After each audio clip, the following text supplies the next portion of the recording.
Hi, I am Connie Szabo. I'm Advocacy Director here at Bicycle Garage Indy, and I am going to be doing this online clinic about teaching your child how to ride a bike. This clinic is for parents, but it also, we have a couple of adults who are wanting to learn how to ride a bike as well. So I will have some of the comments for adults versus kids. And give you some helpful hints, hopefully, along the way. So a couple things. First of all, welcome, and I'm glad that you are interested in learning how to ride a bike. Bike riding is a lot of fun, and once you get balancing down, everything else is really, really easy. And so one of the things we start with is balancing, one of the harder things. But once you get that, everything else goes quite well. So next, I'm going to be coming in and out here to click to the next slide. So first thing that you want to do is go there. So first thing you want to do is set up for success. You want to have a really positive attitude, be super patient, understand that there will be frustrations along the way, and when, just stop the learning session prior to it getting really frustrating, because you want to make sure that you end on a good note each time so they're eager to come back and try it again. For adults, you need to do your own frustration. If you don't get something right away, then just come back the next day or the next time. You won't necessarily learn how to ride a bike all in one session. So just take your time and make sure that you get all of the different steps down before you go on to the next one. So we'll talk a little bit about how to configure your bike for bike riding lessons, which is different than what you would for riding. Selecting the best place to practice, and then how to separate balancing and pedaling and braking, and stopping and starting. All of those are really distinct skills, so we'll go over how each of those works and how they all work together to ride a bike. And then once you are in the process of learning, making sure that you look for signs of frustration and give praise for small successes along the way. That usually is much better than trying to have them get frustrated and never want to see the bike again. So you want to make sure that you have nice successes. So I'll go over a few of those things. So first thing is setting up the bike. So let me change to the next thing.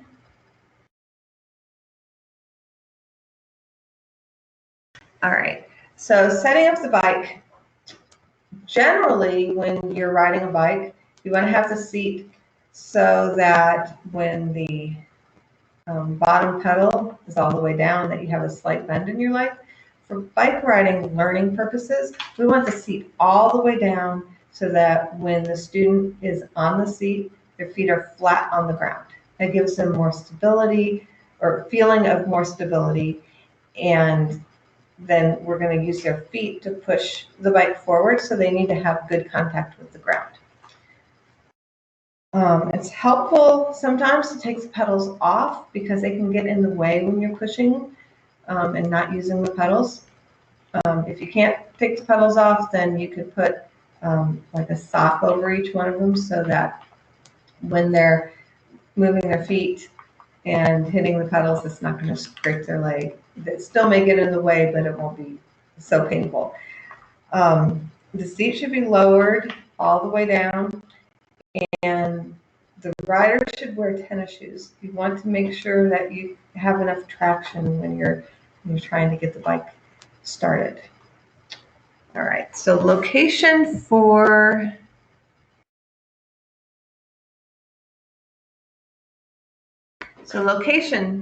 bike riding lessons. So kind of scope out big parking lots near where you live. where it'd be easy to go to. So you want to have them devoid of traffic, devoid of any parked cars. Look for drains because you want to have a slight downhill that you're going to head towards. That helps get momentum. So you want to make sure that there's no other distractions, as well as a slight downhill.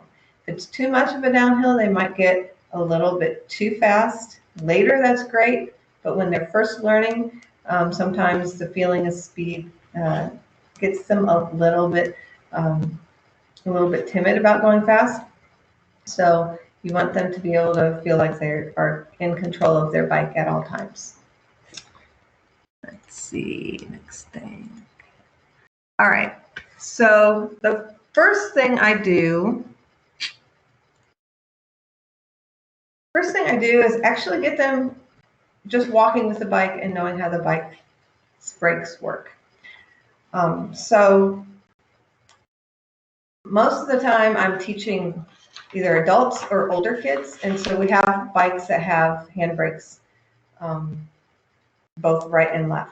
Sometimes you'll have a 20-inch bike for a younger kid that will have a rear brake, so right brake, that'll stop the rear wheel. They'll still have coaster brakes, but at least if they have a hand brake, then that separates pedaling and braking. And especially if you take the pedals off, you want them to be able to have a way to stop the bike and feel like they can control the bike and stop it. So we walk with the bike and we go down the slight downhill, and I have them just use the right brake. So right is for the rear brake. So right R, and then left is for the front brake. So when we're walking the first time, I just have them do the right brake. And when we walk back, turn around the bike and walk back, then I have them do both. The front brake is really, really strong. So when you put both brakes on, it'll stop quicker.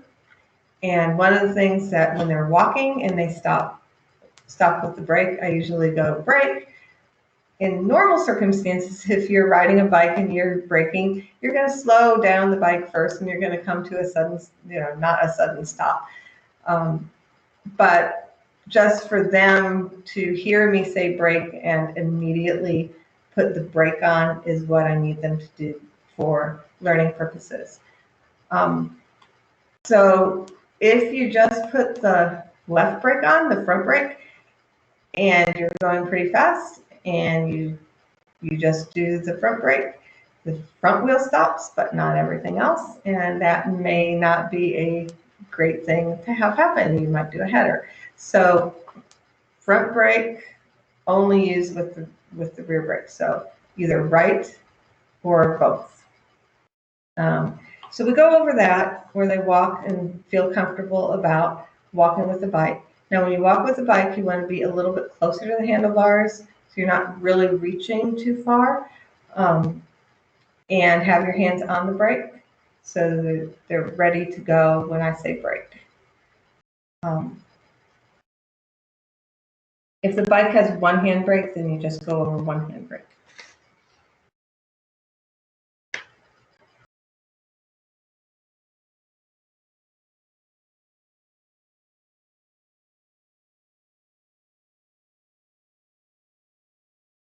Okay, so then I go over getting on and off the bike.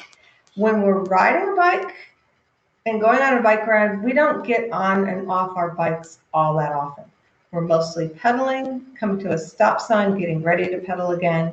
It's only when we get to a destination like a park or a store or an ice cream shop, or get home, then we get off the bike. And we get on the bike when we're starting our ride. But during bike riding lessons, I have them get on and off the bike a lot. So we practice how to do that. So what you want to do is end up standing in between, straddling the bike between the handlebars and the seat. So standing right over the top bar. And So the way to get there is you put both hands on the handlebars. So I can do this. And I'll stop screen sharing for right now. So you put both hands on the handlebars, put the brakes on, and then the leg that is closest to the bike is the one that you swing over the seat in the rear wheels so that you end up standing and straddling over the bike. Let's go back to screen sharing.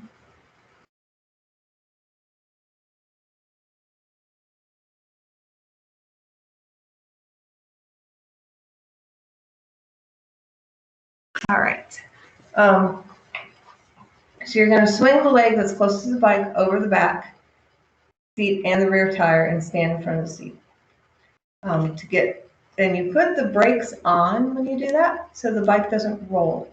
So it will stay more stable and you kind of have something to lean against when you're swinging your leg over.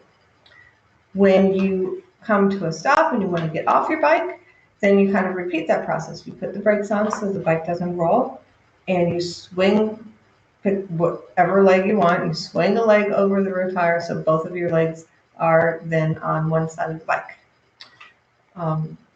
Now, before you get off the bike, you want to make sure that the bike is stable and stand in front of the seat. You don't want to get off the bike while you're still on the seat. So you always want to be standing between the handlebars and the seat.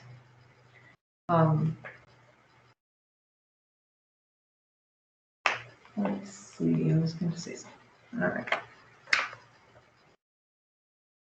Let's go back. Okay, so all we've done so far is walked with the bike and gotten on and off.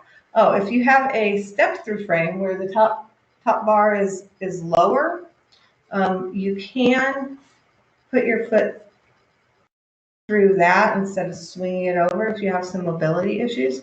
I have found, however, that people who do that sometimes trip on the frame when they're putting their leg through.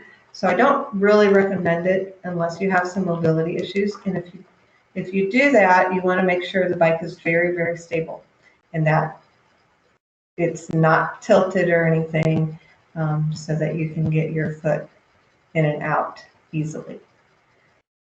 Okay, so then we learn balancing. So pushing and coasting is how we work on balancing. And I use this I've taught students from 4.5 years old to 70 years old using this method. And it works pretty well. The student has to be brave and has to be fearless. And so I say a lot about being brave and being fearless and give lots and lots of praise and have lots and lots of patience. So once we've got the seat down and they've got their feet flat on the ground and now they're standing in front of the seat, but now I want them to sit on the seat. So they sit on the seat, and what I want them to do is push with both feet at the same time. So they would push with both feet at the same time. So I'll count off 1, 2, 3, push. To get the bike starting to move. Now, it's very important, a couple of things before you do that. Is make sure the front wheel is straight and in the direction you're going to push towards the drain or towards the downhill. And you want them to be looking up. You can't balance a bike if you're looking down like this. You have to be looking out. And so I'll always say, eyes up, ready, set, push, and have them push. Now, when the bike starts, it's going to be a little wobbly, but hopefully they'll get enough momentum and that wobbly stuff will work itself out as they keep on going. Sometimes it gets too wobbly and they don't feel comfortable. So then what I want them to do is brake and then put their feet down. One of the reasons why we have the seat so low is so that they can catch themselves with their feet. And the bike won't topple over either way. We're not going very fast at all. We're probably going maybe 3 or 4 miles an hour. So they're not going to get hurt if the bike falls, but you don't really want them to fall or the bike to fall. So you want them to push off, and then if they feel a little too wobbly or a little uncomfortable, then put the brakes on, make the bike stop, and then put their feet down. It will be much more stable that way. So your goal is to keep the feet up as long as possible, to have a really good start, get enough momentum, and maybe sometimes the first push will only be 3 feet before they break and put their feet down. That's fine. You want to keep on working, little goals along the way. Sometimes I get them up to 20 feet. And if they can usually do 20 feet, they can usually do farther than that. So you want to give them some incentives to keep on going. After about 15 or 20 minutes, if they haven't gotten coasting within the first 15 to 30 minutes, then just hopefully by then they'll at least know what a good coast feels like and what a good start feels like. And so they know what to practice. And so a lot of times I'll say, okay, we're going to try and get 3 more good coasts, and then we'll finish for the day and we'll come back. So you want to make sure that you finish on a good note and remind them that, yes, you had a really good coast like 4 times ago. Let's see if you can do that again. And a lot of times they can, but you just have to remind them to look up, look out, push really hard. Sometimes I have seen some other videos where they use a step glide instead of pushing with both feet at the same time. And I sometimes have used that as well. I have found when I've used that initially that then they'll push from side to side rather than going forward. And so then the bike is more wobbly rather than going straight. But sometimes I will use that as well. So it depends. If they haven't gotten both feet to work at the same time, then sometimes we'll do that. A long time ago, I'm going to go to the next page.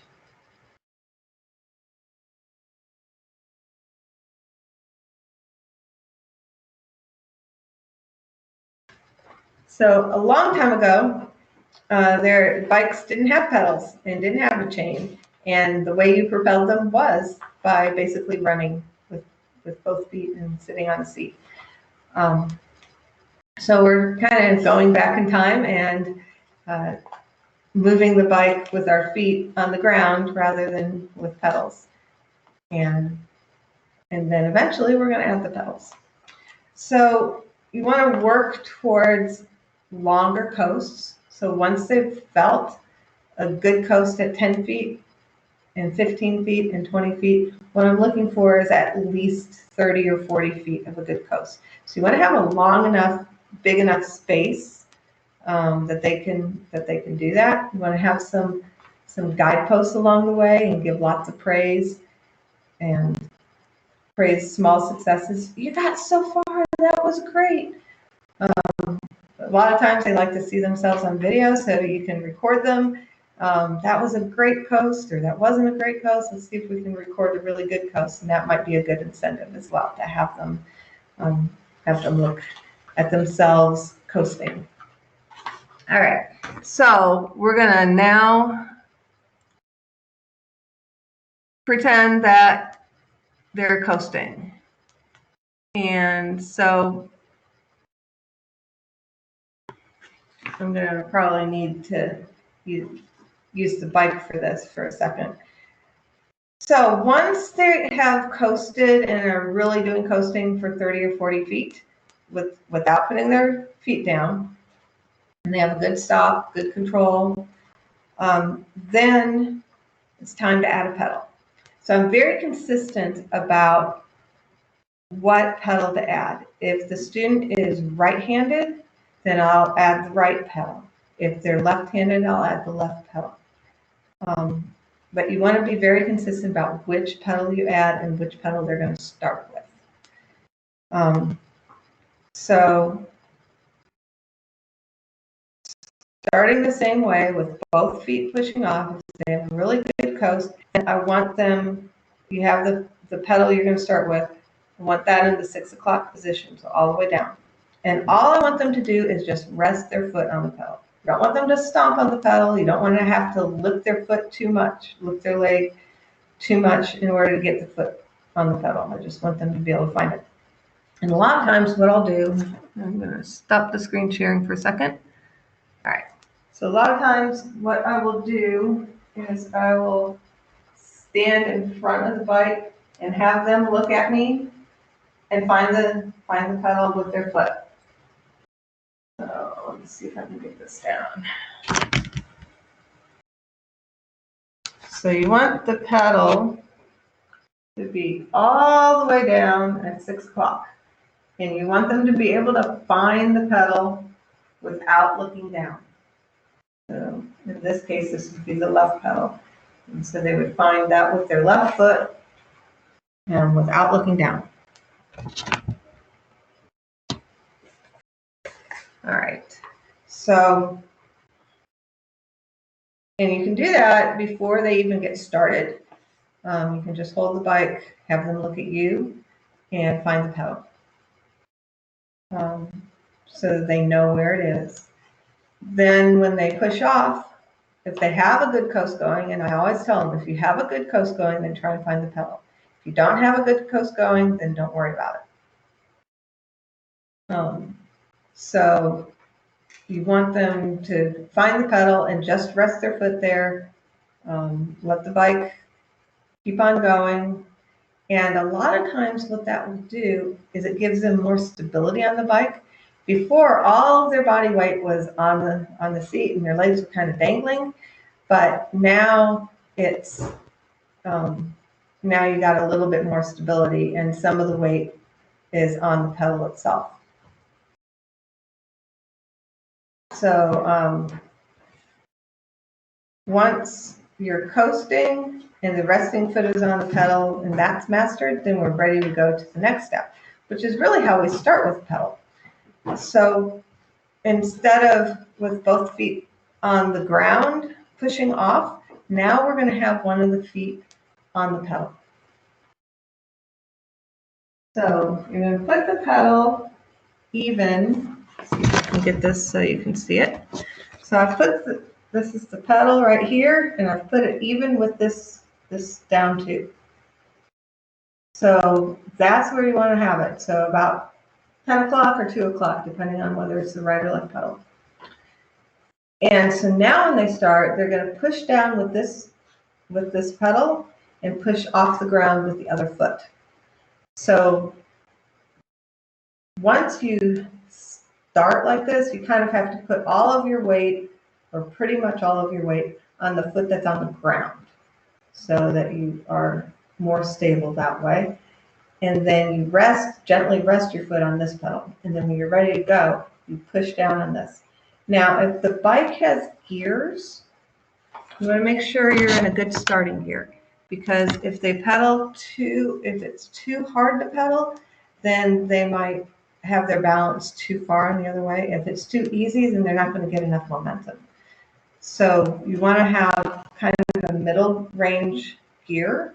So if you've got gears in the back, you want the chain to be in the middle. If you have gears in the front, you want it to be in the middle. So middle. So you have them sit on the seat, push off with one foot, push down with the other foot, and that's how they're now going to start. And then you continue to coast.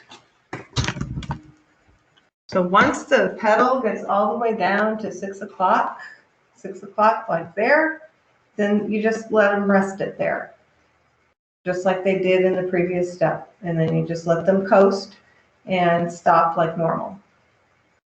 So that's their coasting position, in this case, this would be a left-handed person, so their left pedal all the way down.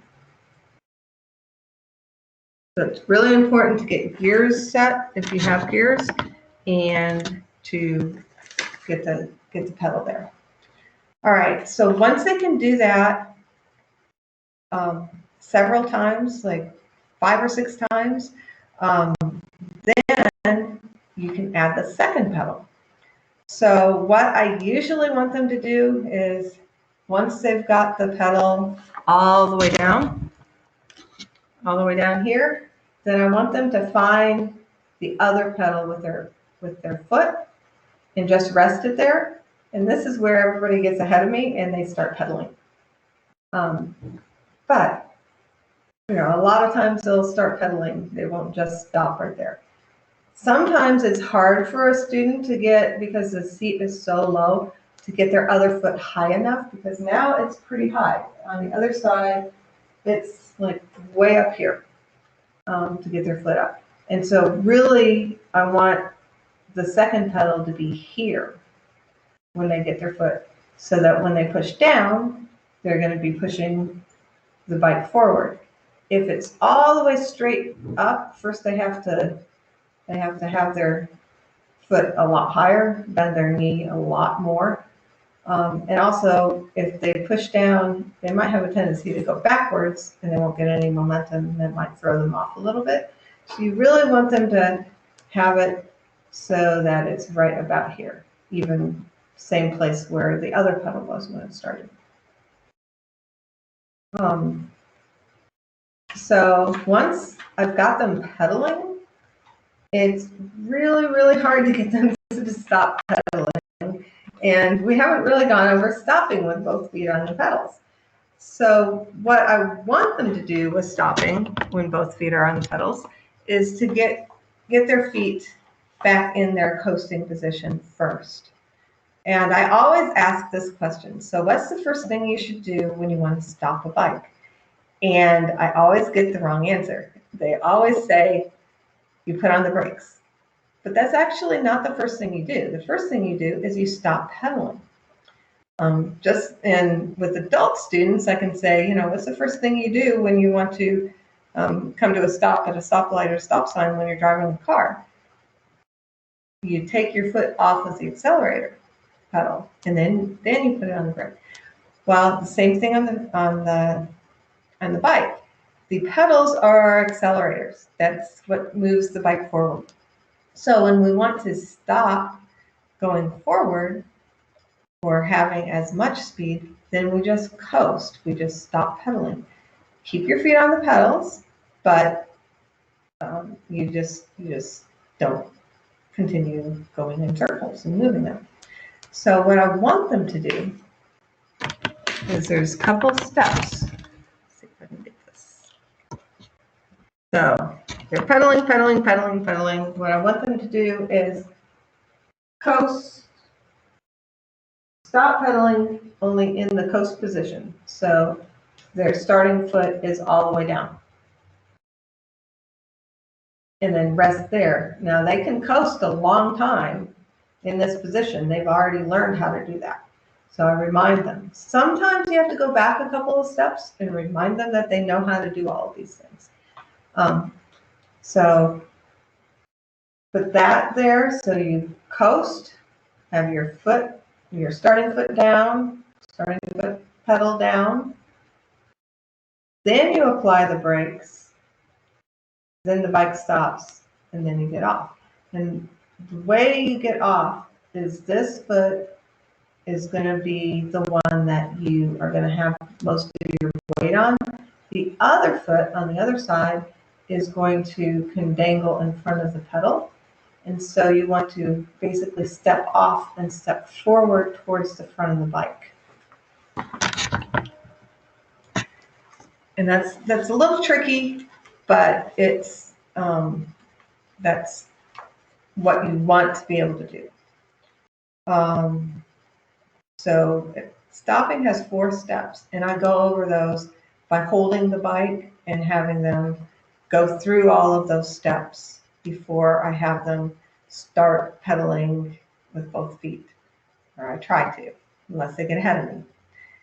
So the 4 steps are: stop pedaling, place your starting foot in the coasting position. After the bike slows down a bit, then you apply the brakes, usually the right brake only, because hopefully you're going slow enough to do that. And then once the bike has stopped, the non-starting foot should be ready to step off and step towards the front of the bike. Once starting, pedaling, and stopping has been learned, then lots and lots of practice is needed for starting and stopping, so that it becomes second nature. A lot of times once people have started pedaling, it's really hard to get them to practice stopping and starting. But you don't want to have to think through all 4 of those steps. So you want to see a stop sign and say, oh, okay, I'm going to stop, and you just do it. So you don't want to, but it's hard to get them to practice stopping. But literally you have to do it hundreds of times, so you don't have to worry about it.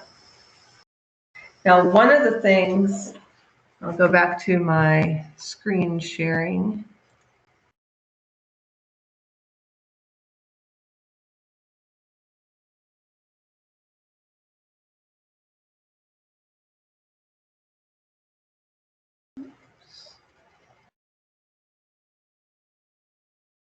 All right.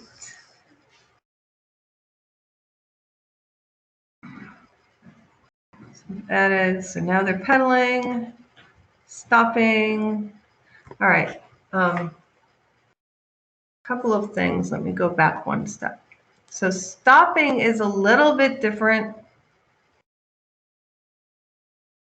when you have coaster brakes, because you want the pedals to be in a slightly different position. Because the coaster brake bike, you want to set it up so that their starting foot is actually in the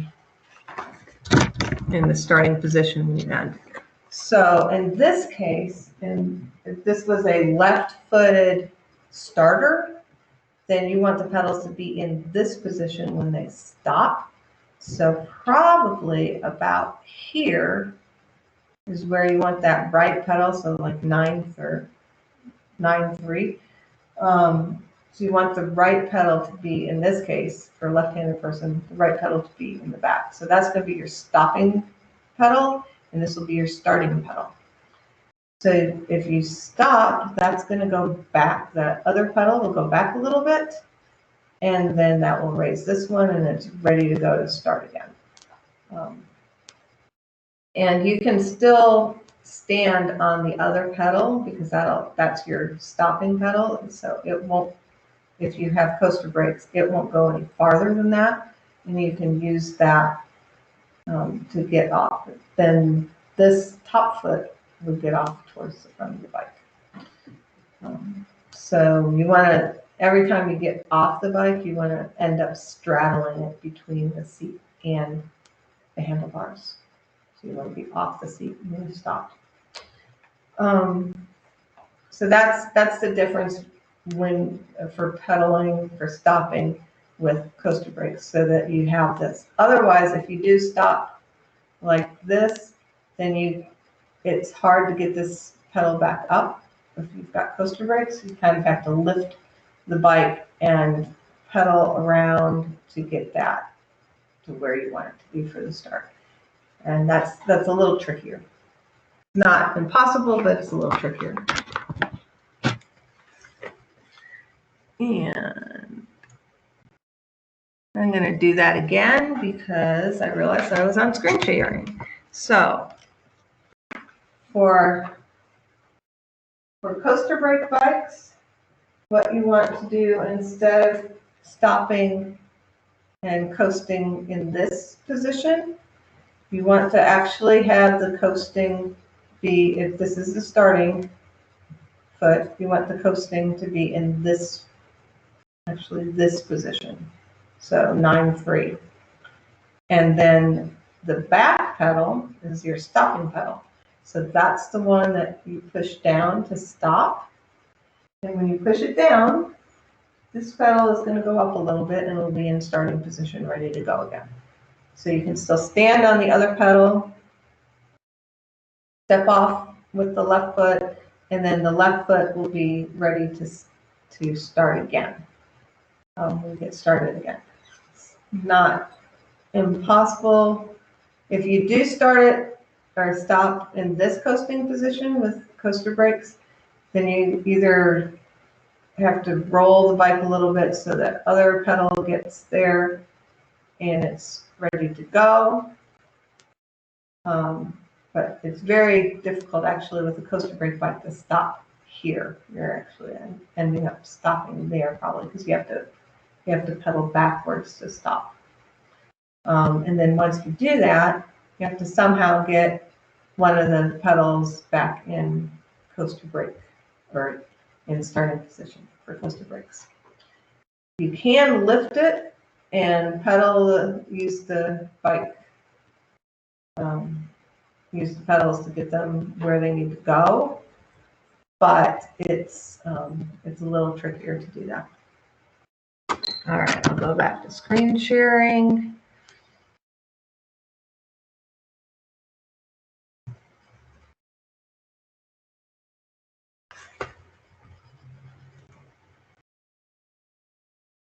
All right, so now, after we've learned how to start and stop and pedal, we don't always go in straight lines.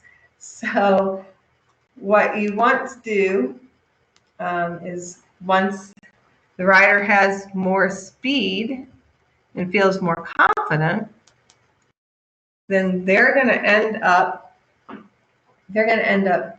having too much speed to be able to turn. So you have to have them actually coast, slow down a little bit, turn, and then pedal back out of the turn. Now, you don't really have to turn the handlebars too much. The way that we learn, or the way that we turn, is actually more leaning than it is turning the handlebars. So,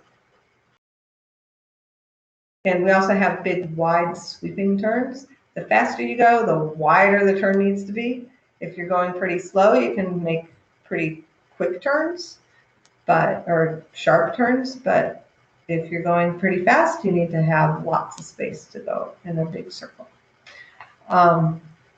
Just like if you were, and I tell my adults, if you are driving down the road and going 55 miles an hour and you want to turn up there, what's the first thing you have to do? You have to slow down. You're not going to be able to make that turn, a quick turn at 55 miles an hour. So it's the same thing, physics, same for the bike as well. So you're going to turn using your body weight more than, and looking in the direction you want to go. And believe it or not, the bike will do what you want it to do. You don't really have to turn the handlebars that much. So you want to practice lots of right turns in this big, huge parking lot that you've been practicing balancing and coasting and pedaling. So now you want to practice right turns. You want to practice left turns. You want to be able to coast first and then go through the turn and then pedal out. Depending on how much speed you have, if you do the slight downhill and you're pedaling, you may not need to even pedal out of the turn. You could just make a big U-turn if you have enough space. I have students who do wonderful U-turns, better than I can do. So if they're coasting and they're trying to do a straight line and they keep on turning, it's not a big deal as long as they're up and they're balancing. It works. And so we sometimes want to be able to coast anyway and get off the seat for a little bit if you have rough roads. So I sometimes will just have them practice going straight, and I'll say coast and pedal and coast and pedal so they get used to coasting and pedaling. Most of the time when you're riding a bike, you want to be pedaling all the time. But sometimes you're going to have a downhill that you can coast down, and then you're going to pedal up the uphill. Sometimes it's just a little bit of a grade, so you can pedal a little bit harder and faster, and then go up the slight uphill. Sometimes we'll have rough roads, and so you are going to want to get off the seat a little bit. Now, if you do encounter rough roads and you don't want the, a lot of times if you go over a rough road and you're on the seat, it will send shock waves all the way up your spine. It's not a good thing. So what you want to do is use your arms and legs as shock absorbers. So you're going to put there's a couple ways to do that. You can go in you're going to do this in your coasting position.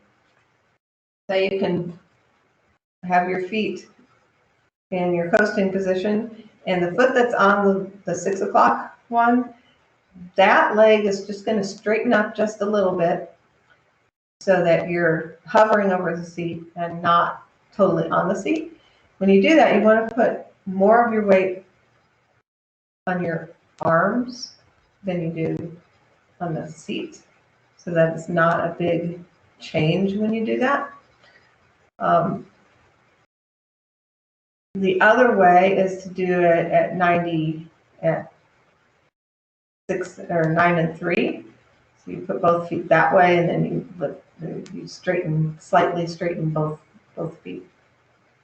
So you can test that out on a smooth road, test it out on a rough road. But if you do that and your legs and arms are bent, they'll be your shock absorbers for rough roads. So once everybody has done all of those steps, then we work on raising the seat, because the seat has been really low so that the student felt comfortable pushing off and could reach the ground. Well, now we have to start getting it higher and higher. So it actually is easier to start on the bike once you have your balance, to start with your body weight. So you're going to be between, this is kind of advanced, but you're going to be standing between the seat and the handlebars, and your other foot is on the ground, and then this foot that's here on this pedal is going to use your body weight to push this all the way down. And then as you're doing that, you're going to straighten your leg and slide onto the seat. Those are advanced steps.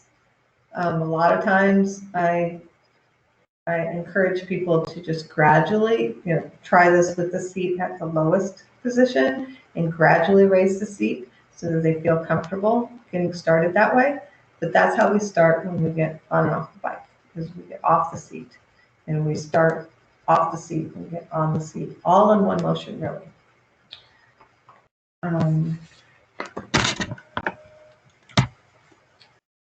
So let's see, a couple things. If you have any questions and would like to consult with me, I will be sending emails, or my email is Schmucker, CSCHMUCKER, at B as in boy, G as in girl, IN as in Nancy, D as in dog, Y.com. So it's cschmucker@bgnd.com. And I'd be happy to consult with people, give you helpful hints if you have any issues with any of the steps that you're encountering difficulties. I can, and I also will send people, if you send me an email, I've got a lot of resources of other people who have done videos about, especially Bicycle Colorado did a great video, has some troubleshooting, if this is happening, this is what you do differently, for teaching kids how to ride bikes. So they're a great resource, as well as a couple of other resources I found. So knowing when to stop the session. So if you see signs of frustration, you want to stop it ideally before that. So if they start getting a little bit frustrated, lavish praise, say, okay, let's try it just 2 more times. Let's get a really good coast going. Usually the frustration part comes in the learning how to balance part. Once they've got pedaling, then the frustration comes in learning how to stop and start. The other thing that you need to practice now, all of the starting has been on a slight downhill.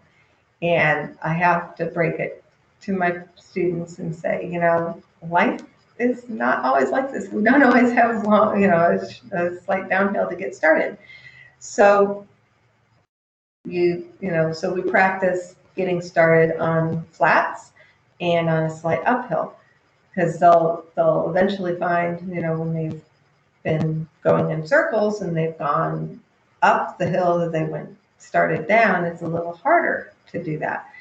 And so you don't have as much momentum. You have to push a little harder to get started. If you have a bike that has gears, then you're going to want to be in a slightly easier gear than your downhill start gear to get started on flats, and even easier to get started on uphills. So you want to celebrate small victories.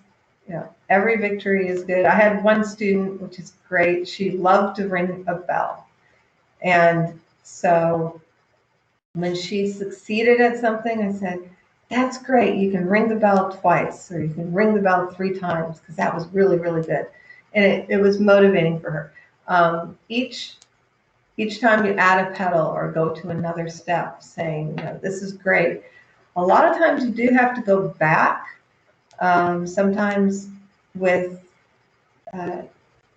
students, as we're adding new skills, they forget the other skills that they already have. So sometimes I'll go back to coasting. Sometimes I'll go back to pushing off with both feet before adding the pedal again. So sometimes you have to go 2 steps forward, 1 step back, until they really feel like they're very confident with the early steps. I would limit the sessions to 30 minutes, unless they're going really well. But 30 minutes is about, if they're not going well, then it's just going to be an exercise in frustration, and you're going to get diminishing returns. So you want to do, shorter, more frequent, shorter sessions than try and cram it all in at once. So sometimes people have said, and I haven't tried this myself, but others have. So if the bike is starting to lean to the right, then you would turn the handlebars a little bit to the right. And if it's starting to lean to the left, you would turn the wheel in the direction it's leaning. And that brings the bike back under itself. So the bike does lots of S-turns if you're going really slow. And if you're going fast, those S-turns are still there, but it's like a spring. They're really elongated, so you don't feel them as much. So you can do really good U-turns and really sharp S-turns when you're going super slow. But if you're going faster, those aren't going. You're going to be going straighter. And there's something else I was going to say about that. So anyway, I've got a lot of resources in the PDF I'm basing this on. So, shoot me an email and I will step back up the first page for a little bit so you can write down my email. And I'd be happy to consult with anybody. I'm not doing any in-person bike riding lessons, but I am doing some consulting as well. So just let me know if you need some assistance. And I look forward to seeing more people out biking. The things to remember is biking is a lot of fun. And once you get pedaling, it is so much fun. So once you get balancing, pedaling is easy. Really important to look out and look up. Those are some of the key things to keep in mind. So always remember to look out and look up. So good luck, and I hope to hear from you. Thanks.